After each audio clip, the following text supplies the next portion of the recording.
जे उत्साहात होते, फार उत्साहात होते ते. आणि ते मला म्हणाले की आशाताई म्हटलं त्यांचा तो आवाज ना एकदम खोगरा आणि घरघरीत तो ठाकरे आवाज. त्या आवाजात त्यांनी म्हटलं, आशाताई मला तुम्ही 27 तारखेला काही झालं तरी संध्याकाळी 6 वाजता हव्यात. 60 वर्ष उशीर झाला बरं का.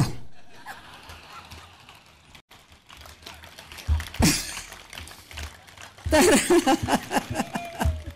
मग त्यांनी म्हटलं, हो नाही हो ते काय काव्याचं हे करतोय तर त्यावेळेला तुम्ही गद्य काव्य तुम्हाला म्हणायचं आहे आणि तुम्ही जरूर यायला पाहिजे तिथं. बरं म्हटलं मी येते. मी आजारी होते तरीसुद्धा मी म्हटलं राजसाहेबांना नाही कसं म्हणायचं. ज्या माणसांनी माझ्या बंगल्यामध्ये एका दिवसात एवढी मोठी शिवाची पिंडी आणून बसवली त्या माणसाला मी काय नाही म्हणू. ज्या माणसांनी कुठे जेवण मिळत नसताना 15 मासे एवढे मोठे मोठे पॉपलेट माझ्याकडे पाठवून दिले त्याला मी काय नाही म्हणू.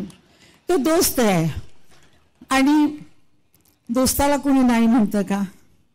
नाही, तसे ते दोस्त आहेत माझे. त्यामुळं मी आज इथं आहे. माझी तब्येत बरी नाही आहे तरीसुद्धा मी